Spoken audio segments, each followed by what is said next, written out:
मौलाना तारक जमील साहब के बेटे ने खुदकुशी कर ली। मौलाना तारक जमील साहब के बेटे को किसी ने आके गोली मार दी। अस्सलाम वालेकुम नाज़रीन, इस तरह की न्यूज़ें कल से लेके आज तक आप लोग सोशल मीडिया के ऊपर देख रहे हैं। ये हमारे मुआशरे की अक्ल का महवर है, ये लैक ऑफ नॉलेज है कि जब भी कोई इस तरह का इंसिडेंट होता है तो उसके ऊपर बग़ैर तहकीक किए ये लोग ड्रामेबाजियाँ शुरू कर देते हैं। इतना आप लोग देख लें कि मौलाना तारक जमील साहब वो शख्सियत हैं जो आप लोगों के इस्लाम को, हमारे इस्लाम को रिप्रेजेंट करते हैं पूरी दुनिया के सामने, और जिनकी फ़ैन फॉलोइंग लाखों नहीं, करोड़ों नहीं, बल्कि अरबों में है और इंटरनेशनल लेवल पे है। बेसिकली हुआ क्या कि मौलाना तारक जमील साहब के जो फ़र्जंद थे वो एक बीमारी में मुब्तला थे, शायद बचपन से ही, जिस बीमारी का नाम है बाइपोलर डिसऑर्डर।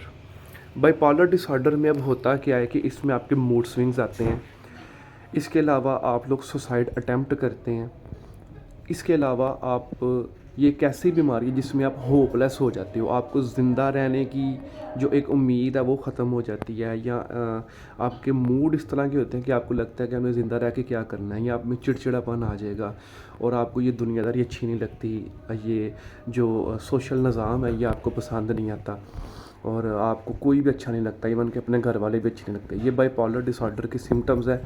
माशाल्लाह से आप सब लोग जो हैं इस वक्त जो मुझे सुन रहे होंगे, आप लोगों की अप्रोच में बिल्कुल गूगल भी होगा, गूगल के ऊपर आप सर्च करें कि व्हाट इज़ बाइपोलर डिसऑर्डर, या आप इसके ऊपर सर्च करें बाइपोलर डिसऑर्डर सिम्टम्स, तो उसमें आपको पता चल जाएगा कि इनके जो मेन सिम्टम्स हैं उनके अंदर एक सुसाइड अटैम्प्ट है।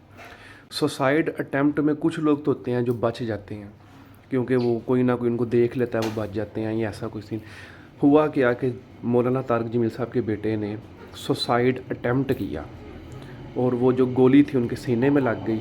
ये कोई खुदकुशी नहीं है, ये एक हादसाती मौत है क्योंकि वो दिमागी तौर पे ठीक नहीं थे। खुदकुशी अपने होशो हवास में की जाती है अपनी मर्ज़ी से, लेकिन अगर कोई बंदा एक दिमागी तौर पे बीमार है तो वो, एक बंदा ऑलरेडी बीमार है, तो बीमार बंदा तो नमाज़ नहीं पढ़ता, उसको नमाज की माफ़ी है।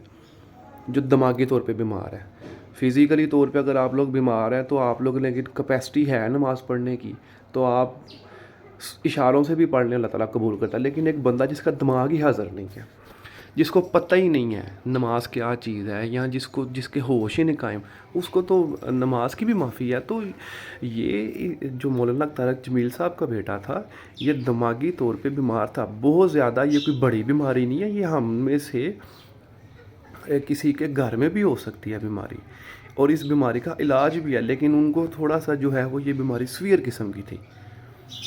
तो ये कोई खुदकुशी नहीं है, ये एक हादसाती मौत है क्योंकि वो बीमार थे और जो है वो उनको बाइपोलर डिसऑर्डर का सीवियर किस्म का मसला था जिससे उन्होंने सुसाइड अटेम्प्ट कर लिया। तो खुदारा इस तरह की जो बातें हैं, एक घर में पहली क़यामत है। अल्लाह ताला किसी भी बाप को जो है अपने बेटे के का जनाज़ा उठाने की जो है वो इस मुश्किल मरहले से ना गुजारे। तो एक पहले ही उनके घर में क़यामत है, ऊपर से आप लोगों ने सोशल मीडिया के ऊपर ड्रामेबाजी लगाई हुई है। खुदारा इस तरह ना करें। उस बंदे ने सारी ज़िंदगी अपनी दीन को दी है, हमारे दीन को दिया, दीन इस्लाम को दिया, हम लोगों की जो वो बेहतरी के लिए वो काम कर रहे हैं, और अगर आज उनके ऊपर मुश्किल का वक़्त आया है तो हम लोगों ने दोबारा से ड्रामेबाजी सिर्फ़ अपने घटिया किस्म के व्यूज़ लेने के लिए और ये फ़जूल किस्म की जो है अपनी टीआरपी बढ़ाने के लिए आप लोग इस तरह के ड्रामेबाजी लगा रहे हो। इस चीज़ से बचें, और हम लोगों को चाहिए कि उनके लिए दुआ करें, उनके बेटे के लिए दुआ करें तो अल्लाह ताला उनको जन्नतुल फिरदौस में आला मुकाम अता फ़रमाए, और मौलाना तारक जमील साहब को सेहत अता फ़रमाए ताकि वो मज़ीद हम लोगों के लिए जो है वो बेहतरी कर सकें और हमारी रहनुमाई फरमा सकें। दुआओं में याद रखिएगा। अल्लाह हाफ़िज़।